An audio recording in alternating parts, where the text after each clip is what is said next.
অধ্যায় দি অ্যাকাউন্টিং প্রসেসের 10 নম্বর ক্লাসে রেকটিফাই জার্নাল অথবা সংশোধনী জাবেদার দুইটা গুরুত্বপূর্ণ ম্যাথের সমাধান বোঝানো হবে। তার আগে বেসিক বিষয়গুলো আলোচনা করে নিচ্ছে। সম্পূর্ণ ক্লাস ধৈর্য ধরে দেখলে বুঝবেন না এরকম শিক্ষার্থী পাওয়া যাবে না ইনশাল্লাহ। রেকটিফাই জার্নাল বাংলা অর্থ সংশোধনী জাবেদা। এটা কি? যে কোনো ব্যবসায় প্রতিষ্ঠানের হিসাব রাখার জন্য আগে লেনদেন চিহ্নিত করা হয়, তারপর ওই লেনদেন থেকে জাবেদা দাখিলায় লিপিবদ্ধ করা হয়। তো জাবেদা দাখিলায় লিপিবদ্ধ করার পরে খতিয়ান থেকে রেওয়ামিল। এখন জাবেদা দাখিলায় লিপিবদ্ধ করার সময় দেখা গেছে যে যেটা আয় হওয়ার কথা ভুল করে এটা ব্যয়ের মধ্যে লেখা হয়েছে, অথবা যেটা ব্যয় হিসাবে লেখার কথা এটা ভুল করে আয়ের মধ্যে লেখা হয়েছে, তাহলে তো হিসাবটা ভুল আছে। এখন হিসাব অনেক দূর এগিয়ে গেছে, প্রথম থেকে আবার ঠিক করারও কোনো অপশন নাই। তাহলে কি করা যায়?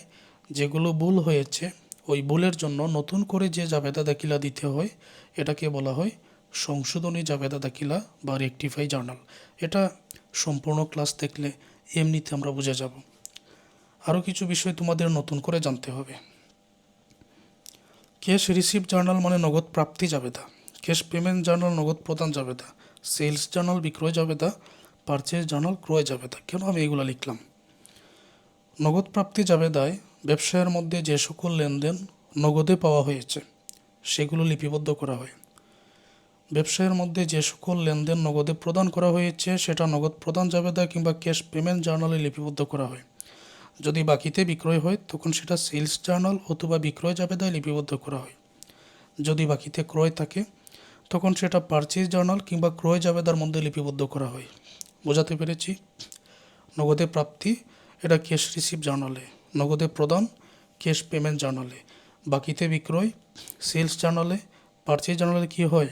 পারচেজ জার্নালে, বাকিতে ক্রয় যত লেনদেন আছে সেগুলো অবশ্যই।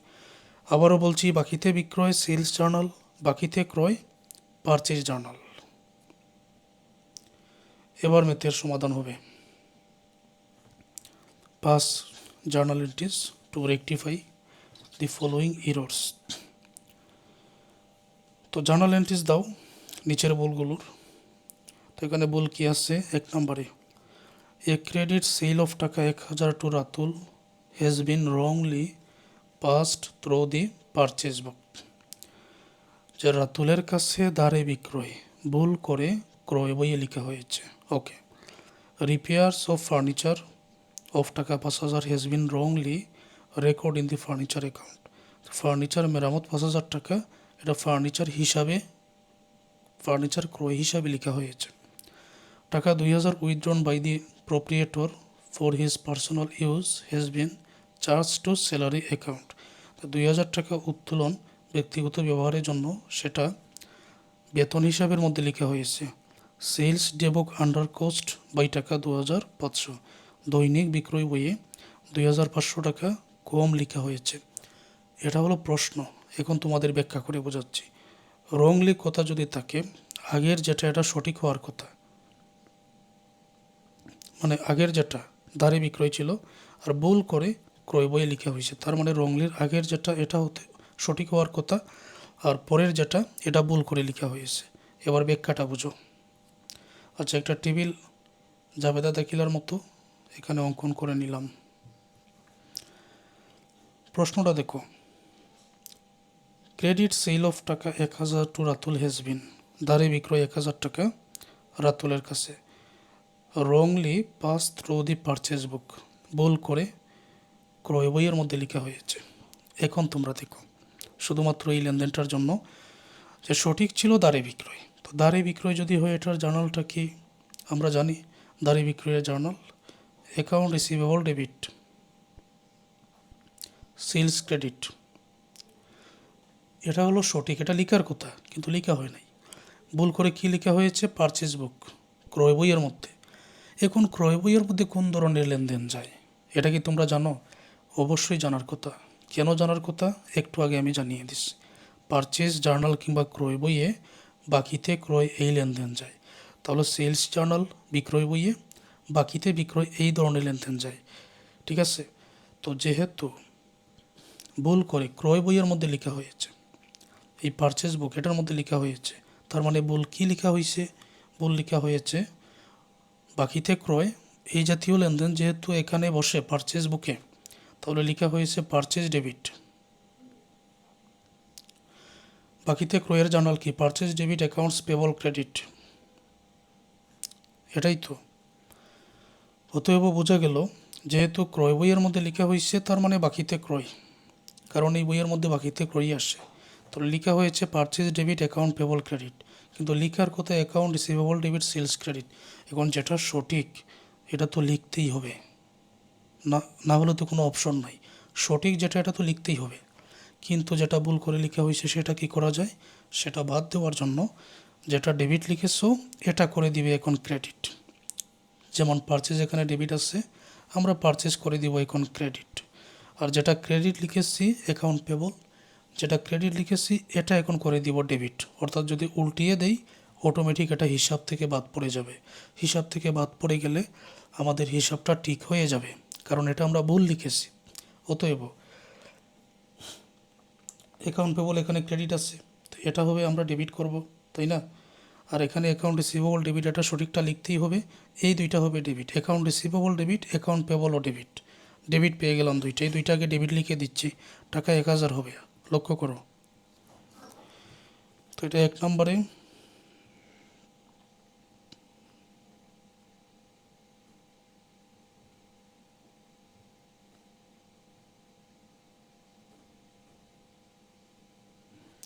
অ্যাকাউন্টস রিসিভেবল ডেবিট টাকার পরিমাণ 1000। অ্যাকাউন্টস পেবল ডেবিট, আগে এটা কিন্তু ক্রেডিট করা হয়েছিল অ্যাকাউন্টস পেবল, আর এখন ডেবিট করে এটা হিসাব থেকে বাদ দেওয়া হচ্ছে, এটাও করে দিলাম ডেবিট। এটা হলো সংশোধনী জাবেদা। তাহলে এই যে সেলস আছে এখানে ক্রেডিট, এটা তো সঠিক, এটা ঠিকই থাকবে, কিন্তু পারচেজ ডেবিট করা হয়েছে, এখন এটা আমি ক্রেডিট করে দিব। অতএব পারচেজ হবে বর্তমানে ক্রেডিট, সেলসও হবে ক্রেডিট, দুইটাই লিখে দাও। তো এখানে লিখলাম আমি পারচেজ,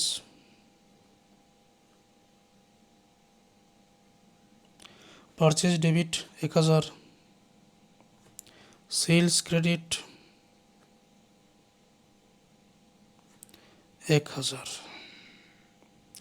এটার ব্যাখ্যাটা লিখতে হবে। ব্যাখ্যাটা কীরকম? যে টু রেকর্ড বলে a credit sale of Ratul has been wrongly, ভুল করে এরকম।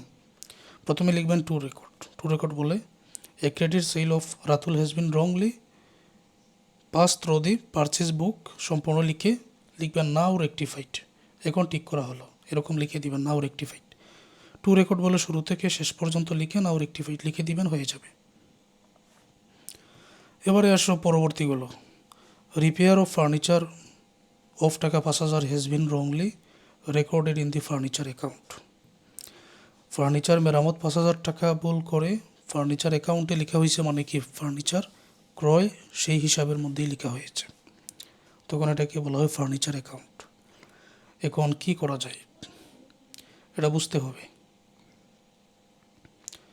তোমরা জানো যে কোনো আয়, আয় মানে ক্রেডিট, ব্যয় মানে ডেবিট। সহজে আমরা চিন্তা করি, সঠিক লেখার কথা হচ্ছে ফার্নিচার মেরামত 5000 টাকা, এটা সঠিক লেখার কথা। এটাকে এক কথা কী বলা হয়? রিপেয়ার এক্সপেন্স, এটা ডেবিট লিখতেই হবে। আচ্ছা, রিপেয়ার এক্সপেন্স এটা ডেবিট, এটা আমরা লিখব রিপেয়ার এক্সপেন্স ডেবিট, এটা আমরা লিখব, কিন্তু ভুল করে কি লেখা হয়েছে? ফার্নিচার অ্যাকাউন্ট, ফার্নিচার ক্রয়। এখন ফার্নিচার যদি ক্রয় করা হয় তখন ফার্নিচার ব্যবসায়ের সম্পদ বাড়ে, ফার্নিচার এটা এমনিতেই ডেবিট করা হয়, তার মানে ফার্নিচার ডেবিট করা হয়েছে।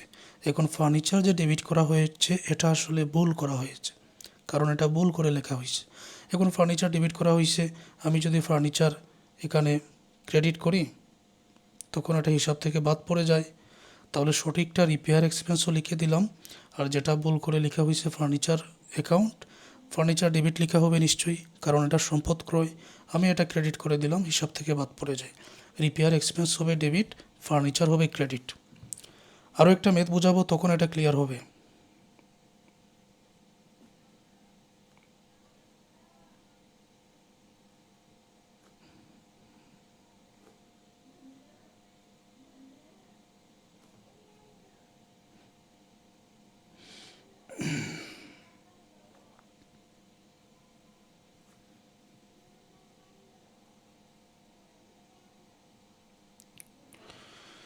ক্লিয়ার এটা?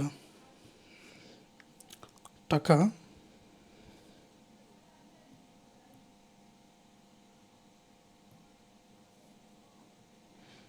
টাকা 2000 withdrawn by the proprietor for his personal use has been charged to salary accounts. সহজে বোঝার চেষ্টা করো। 2000 টাকা উত্তোলন ছিল ব্যক্তিগত ব্যবহারের জন্য, এটা ভুল করে বেতন হিসাবে লেখা হয়েছে। তো সঠিক কোনটা? উত্তোলন। উত্তোলনের জন্য তো ড্রয়িং আমরা ডেবিট এমনিতে লিখে, তাই না? তো এটা সঠিক, এটা লিখতেই হবে। ড্রয়িং সেটা ডেবিট আমি লিখবো। ভুল করে যেহেতু স্যালারি অ্যাকাউন্টে লেখা হয়েছে, বেতন কোন হিসাবের মধ্যে পড়ে? বেতন তো ব্যয়ের মধ্যে পড়ে। ব্যয় যেহেতু নিশ্চয়ই এটা ডেবিট লেখা হয়েছে, তো ডেবিট লেখা হয়েছে, আমি এটা ক্রেডিট করে দিব, হয়ে গেল। আমি কি এটা বোঝাতে পেরেছি? উত্তোলন ছিল, উত্তোলন সঠিক, এটা উত্তোলন ডেবিট। লিখো নাই, লিখে দাও। আগে লিখো নাই, এখন লিখে দাও, সঠিক, এটা ঠিক থাকবে। কিন্তু ভুল করে যে তুমি স্যালারি লিখলে, বেতন, এটা তো ব্যয় পড়ে। তো ব্যয় যেহেতু এটা তুমি নিশ্চয়ই ডেবিট লিখছো, এখন কি করবে? ডেবিট লিখছো আগে, ব্যয় করে দাও ক্রেডিট। স্যালারি এক্সপেন্স, এটা করে দাও ক্রেডিট। তবে এই হিসাবটা কিন্তু একেবারে সঠিক হয়ে যায়। যেটা ডেবিট লিখছো এটা ক্রেডিট করে দিলে এটা হিসাব থেকে বাদ পড়ে যায়। তো ড্রয়িং ডেবিট স্যালারি ক্রেডিট, টাকার পরিমাণ 2000। এতটুকু ক্লিয়ার? তো আমি এখানে লিখলাম drawing debit,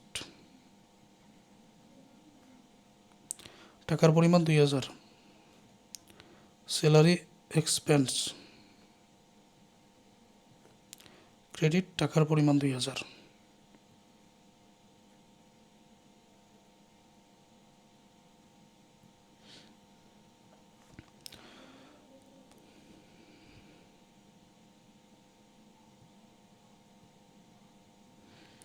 sales day book under cost by টাকা 2500। দৈনিক বিক্রয় বইয়ের মধ্যে 2500 টাকা কম লেখা হয়েছে। এখন সেলস জার্নাল বা বিক্রয় বইয়ের মধ্যে কোন ধরনের লেনদেন আসছে তোমরা নিশ্চয়ই জানো। বাকিতে বিক্রয় যতটা, যেহেতু বাকিতে বিক্রয় 2500 টাকা কম লেখা হয়েছে, এখন কি করা যায়? যদি বাকিতে বিক্রয় 10,000 টাকা হয়, আমার পুরো 10,000 টাকা বাকিতে বিক্রয়ের জন্য জার্নাল লেখার কথা, account receivable debit sales credit, এটাই তো লেখার কথা। তো কী করা হয়েছে? 7,500 লেখা হয়েছে ভুল করে, এখানে 2,500 লেখা হয় নাই। এখন ভুল করে বাকিতে বিক্রয় 2,500 লেখা হয় নাই, এখন জানতে পেরে গেছো, তো লিখে দাও জার্নাল লিখে। যে 2,500 টাকা তুমি লিখবে এটা কিন্তু বাকিতে বিক্রয়েরই টাকা। তো বাকিতে বিক্রয় হলে, যেহেতু বিক্রয় বইয়ের মধ্যে লেখা হয়েছে মানে বাকিতে বিক্রয়। Account receivable debit sales credit, এটাই জার্নাল। 2,500 কম লিখছো, তো এখন লিখে দাও, শেষ। অতএব account receivable debit sales credit 2,500 টাকা, এটার উত্তর।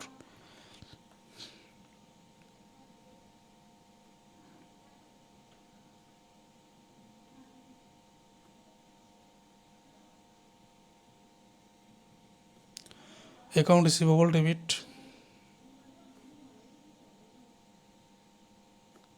সেলস ক্রেডিট,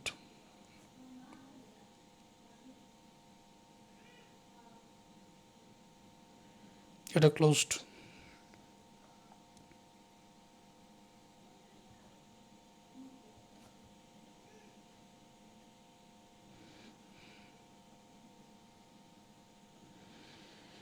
আরও একটা ম্যাথ আছে,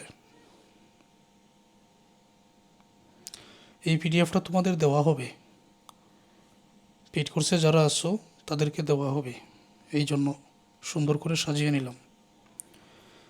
past journal entries two rectify the following rules, আরও একটা ম্যাথ দেখো। তো এটা আমি এক এক করে পড়ব, সরাসরি সমাধানে যাচ্ছি।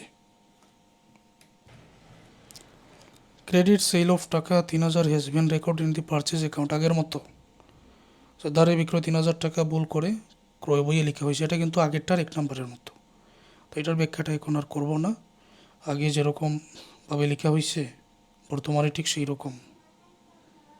অর্থাৎ এটা account receivable debit, accounts payable debit, purchase credit, sales credit. এটা তো কীরকম একটু আগে আলোচনা করে বোঝানো হয়েছে। যে সঠিক যেটা account receivable debit sales credit, এটা ঠিক থাকবে। আর ভুল করে অ্যাকাউন্ট পেবল আগে ক্রেডিট করছে এখন ডেবিট করো, পারচেজ আগে ডেবিট করছে এখন ক্রেডিট করো, তো একই রকম। তাহলে 1 তারিখেরটা আমি লিখে নিচ্ছি। অ্যাকাউন্টস রিসিভেবল ডেবিট সংক্ষেপে লিখে নিলাম, তো এটা টাকার পরিমাণ কত ছিল? 3000 টাকা।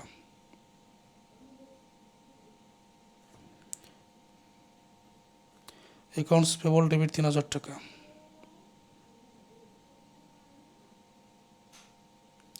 পারচেস ক্রেডিট 3000 টাকা। সেলস ক্রেডিট 3000 টাকা।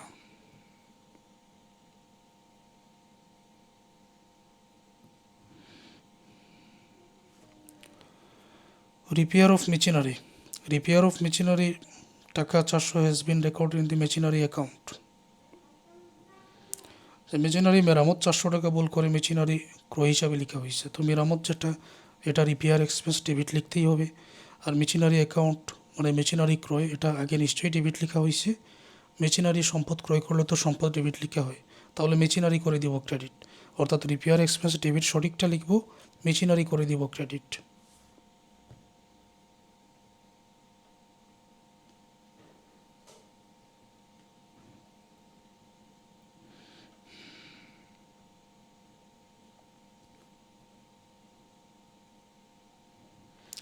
রিপেয়ার এক্সপেন্স ডেবিট টাকা 400।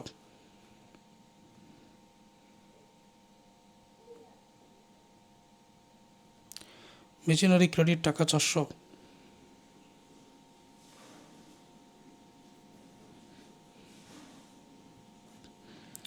Purchase of furniture. Purchase of furniture টাকা 1000 রংলি পাস থ্রু পারচেজ বুক। এটা কী বলা হয়েছে যে ফার্নিচার ক্রয়, ফার্নিচার ক্রয় করলে তো ফার্নিচার হিসাব ডেবিট লিখতে হবে। তো ফার্নিচার ডেবিট আমি লিখব। এখন ভুল করে এটা ক্রয় বইয়ের মধ্যে লেখা হয়েছে, তো ক্রয় বইয়ের মধ্যে লেখা হয়েছে। এখন এটা কী করা যায়? দেখো, ফার্নিচার ক্রয় এটা যেহেতু ভুল করে ক্রয় বইয়ে লেখা হয়েছে, মানে লেনদেনটা বাকিতে ছিল। এখন ফার্নিচার যদি বাকিতে ক্রয় করা হয় তখন এটার জার্নাল হয় ব্যবসায়ের সম্পদ বাড়ে, ফার্নিচার হয় ডেবিট, আর অ্যাকাউন্টস পেবল হয় ক্রেডিট। এখন ভুল করে যেহেতু পারচেজ বইয়ের মধ্যে লেখা হয়েছে, তার মানে এটা পারচেজ ডেবিট ক্রয় বইয়ের মধ্যে লেখা হয়েছে। পারচেজ ডেবিট, অ্যাকাউন্টস পেবল হয় ক্রেডিট। এখন তোমরা লক্ষ্য করে দেখো যে এটা হলো সঠিক হওয়ার কথা, ফার্নিচার ক্রয়। আর ভুল করে লেখা হয়েছে পারচেজ বইয়ে, তার মানে এটা লেখা হয়েছে। এখন পারচেজ বইয়ে যদি এরকম লেখা হয় সঠিক অ্যাকাউন্ট পেবল ক্রেডিট, পারচেজ বইয়ে এটাও কিন্তু অ্যাকাউন্ট পেবল ক্রেডিট আগে লেখা হয়েছে, তার মানে এই দুইটা সঠিক। এই দুইটা নিয়ে আমাদের ভাবতে হচ্ছে না। অ্যাকাউন্ট পেবল ক্রেডিট তো লেখা হয়েছে অ্যাকাউন্ট পেবল ক্রেডিট, তো এটা বাতিল। তাহলে সঠিক কী লিখতে হবে? Furniture debit. আচ্ছা, ফার্নিচার আমি ডেবিট করব, কিন্তু আগে পারচেজ করা ভুল লেখা হয়েছে ডেবিট, এখন পারচেজ আমি করে দিব ক্রেডিট, তবেই উত্তরটা হয়ে যায়। অ্যাকাউন্ট পেবল নিয়ে ভাবতে হচ্ছে না। কেন? কারণ এটা ক্রেডিট লেখা হয়েছে। আমি সঠিকটা ফার্নিচার ডেবিট লিখব, আর পারচেজ আগে যেটা ডেবিট লেখা হয়েছে এটা এখন ক্রেডিট করে দিব, তবেই আমার উত্তরটা হয়ে যায়। টাকার পরিমাণ 1000। তো ফার্নিচার এখানে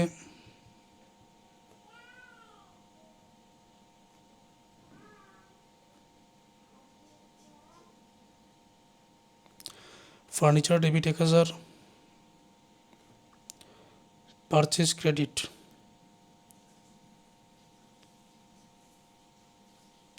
1000।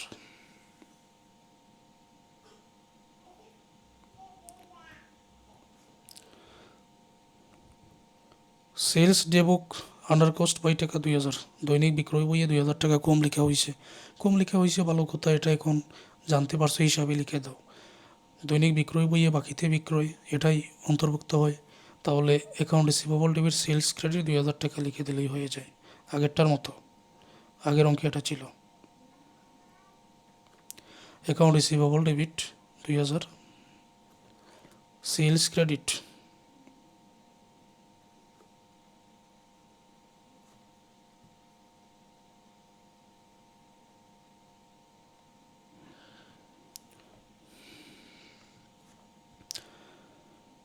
টাকা 5000 withdrawn by owner for personal use has been charge to salary account. তো 5000 টাকা উত্তোলন ছিল মালিক কর্তৃক, এটা ভুল করে বেতন হিসাবে লেখা হয়েছে। তাহলে উত্তোলন ছিল, উত্তোলন করতে হয় ডেবিট, উত্তোলন ব্যয়ের মধ্যে পড়ে, ড্রয়িং ডেবিট।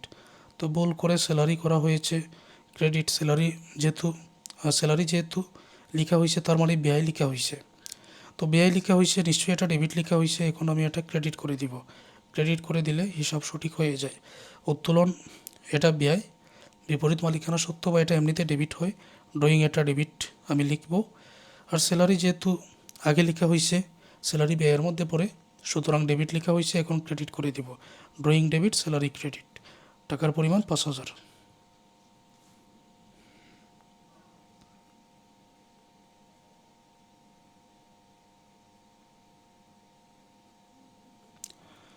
ড্রয়িংস ডেবিট,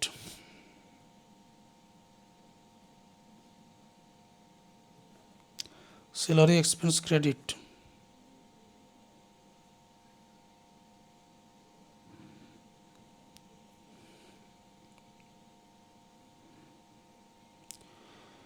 ম্যাথের সমাধান হয়ে গেছে।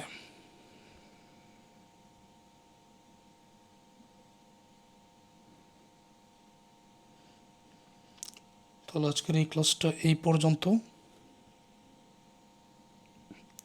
শুরু থেকে শেষ পর্যন্ত আবার ক্লাসটা দেখে ম্যাথের সমাধানটা করো।